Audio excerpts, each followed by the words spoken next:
पवारांनी त्यांची उभी हयात राजकारण करण्यात, फोडाफोडी करण्यात, डावपेच टाकण्यात घालवली. तेच रिटर्नमध्ये पवारांना मिळत असल्याच्या चर्चा आता होऊ घातल्यात. पवारांवर त्यांचेच कर्म उलटले का? बेरजेच्या राजकारणानं पवारांवरती ही वेळ आणली का? अनेक लोक याही मुद्द्यावर बोलतायत. त्यामुळे ही बाजू समजून घेणं गरजेचे. नियती कधी आपले फासे पलटवेल हे कोणीही सांगू शकत नाही. ज्यांना पद आणि प्रतिष्ठा दिली, राजकारणात नवी ओळख दिली, आज ते मंडळी शरद पवारांना सोडून राजकारण करू पाहत आहेत. शरद पवारांचा राजकारणातून कडेलोट करण्यासाठी प्रफुल्ल पटेल, सुनील तटकरे, छगन भुजबळ, धनंजय मुंडे यांच्यासारखे नेते ज्या पद्धतीनं एरंडुली करताना दिसतायत ते बघता शरद पवारांना देखील कधी काळी आपलाही इतिहास आठवला असेल. त्यामुळेच व्हिडिओच्या सुरुवातीला नियती हा शब्द वापरलाय. तो यासाठीच. नियती कधी उलटून आपलाच आरसा आपल्याला दाखवेल याचा नेम नाही. शरद पवारांनी आपल्या 50-55 वर्षाच्या प्रदीर्घ राजकीय कारकिर्दीत अनेक वेळा फोडाफोडीचं राजकारण केल्याचा आरोप विरोधक करतायत. आजही जे घडतंय त्याला कर्माचे फळ म्हणून लोक सोशल मीडियावर बोलतायत. 1978 मध्ये वसंतदादा पाटील यांचं सरकार पाडून त्यांनी पुलोतचा प्रयोग केला. तेव्हापासून ही मालिका सुरू झाली. त्यानंतर ज्या काँग्रेससोबत शरद पवारांनी अनेक वर्ष आघाडी केली, त्याच काँग्रेसला शरद पवारांनी 1999 मध्ये लक्ष्य केलं. परदेशी व्यक्ती पंतप्रधान नको म्हणत त्यांनी सोनिया गांधींविरुद्ध बंड केलं. 1999 मध्ये नवीन पक्ष काढला. परंतु राजकीय गणित जुळत नसल्याचं लक्षात आल्यावर त्यांनी पुन्हा एकदा काँग्रेससोबत युती करून सोनियाशी जुळवून घेतलं. राज ठाकरे जे वारंवार आपल्या भाषणात सांगतात, राष्ट्रवादीच्या जन्मानंतरच खरं महाराष्ट्रात जातीपातीचं राजकारण सुरू झालं, ते उगाच नाही. अनेक राजकीय विश्लेषकांच्या म्हणण्यानुसार पवारांनी जातीचं कार्ड खेळून अनेक निवडणुकांमधील डाव साधले. पहिलेही जाती होत्या, परंतु जातीवर आधारित निवडणुकांची सुरुवात पवारांनी महाराष्ट्रात केली. याच सर्व राजकीय डावपेचातून त्यांच्याच हाताखाली तयार झालेल्या नेत्यांनी आता त्यांच्यापासूनच वेगळी चूल मांडल्याच्या चर्चा होऊ घातल्यात. आणि आता बघा, जी राष्ट्रवादी पवारांनी उभी केली, त्याच राष्ट्रवादीचे निर्णय पवारांच्या संमतीविना सत्तेचे निर्णय घेतले जात आहेत. शरद पवारांनी जे राजकारण उभं केलं त्याचे फळ हाच त्यांना स्वतःच्या शिष्यांकडून मिळत असल्याचं चित्र दिसून येतंय. शरद पवारांना अनेक नेत्यांना सत्तेच्या सर्वोच्च शिखरापर्यंत नेण्यात मोठा वाटा उचलला. शरद पवारांनी मोठी केलेली मंडळी आधी अनेक वर्ष राजकीय विजनवासात पडलेली होती. त्यांना पवारांनी आधार देत सत्तेत आणलं. सुनील तटकरे, प्रफुल्ल पटेल, छगन भुजबळ, धनंजय मुंडे, दिलीप वळसे पाटील असे अनेक लोक शरद पवारांच्या तालमीत तयार झाले. शरद पवारांनीच कोकणातून आलेल्या सुनील तटकरे यांना 2014 मध्ये प्रदेश अध्यक्षपदाची जबाबदारी देत त्यांना राज्याच्या राजकारणात महत्त्व प्राप्त करून दिलं.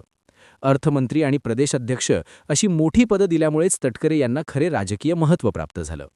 प्रफुल्ल पटेल यांना पक्षाचे राष्ट्रीय कार्याध्यक्ष करून दिल्लीच्या राजकारणात स्थान मिळवून दिलं. पवारांनी त्यांना दिल्लीत आपला उजवा हात बनवलं. नागरी उड्डाण मंत्रिपदासारखी महत्त्वाची पदं त्यांना देऊन त्यांना राष्ट्रीय राजकारणामध्ये प्रस्थापित केलं. पुढे नाव येतं ते म्हणजे छगन भुजबळ यांचं. छगन भुजबळ यांना ओबीसी चेहरा म्हणून शिवसेनेतून बाहेर पडल्यानंतर राष्ट्रवादीनं सन्मानाचे स्थान आणि उपमुख्यमंत्रीपद दिलं गेलं. जेलवारी करून आल्यानंतर सुद्धा भुजबळ कुणाचे हा प्रश्न होता, तर त्याही वेळी भुजबळ पवारांचे यावरती पवारांनी शिक्का लावला. धनंजय मुंडे यांना भाजपमधून राष्ट्रवादीत प्रवेश देऊन त्यांना नवीन राजकीय जन्म घडवून आणण्यातही शरद पवारांचा मोठा हात होता. आज याच मंडळींना शरद पवार नको झालेले आहेत. अजित पवारांच्या निधनानंतर दोन्ही राष्ट्रवादी काँग्रेस एकत्र येण्याच्या चर्चा सुरू झालेल्या आहेत. खुद्द शरद पवारांनीच याबाबत खुलासा केलाय. अजित पवारांची 12 फेब्रुवारी ही तारीख विलिनीकरणासाठी निश्चित झाली होती, असे शरद पवार गटाच्या नेत्यांचे म्हणणं आहे. मात्र प्रफुल्ल पटेल आणि सुनील तटकरे यांनी घाईघाईनं सुनेत्रा पवार यांचा उपमुख्यमंत्री पदाचा शपथविधी घडवून आणला. राजकीय विश्लेषकांनुसार जर दोन्ही पक्ष एकत्र आले असते तर पक्षाची पूर्ण सूत्र ही पुन्हा एकदा शरद पवारांच्या हाती गेली असती. हे याच नेत्यांना मान्य नव्हतं, कारण त्यांच्या महत्त्वाकांक्षा आणि सध्याची सत्ता टिकवण्यासाठी त्यांना शरद पवारांचं वर्चस्व नकोय.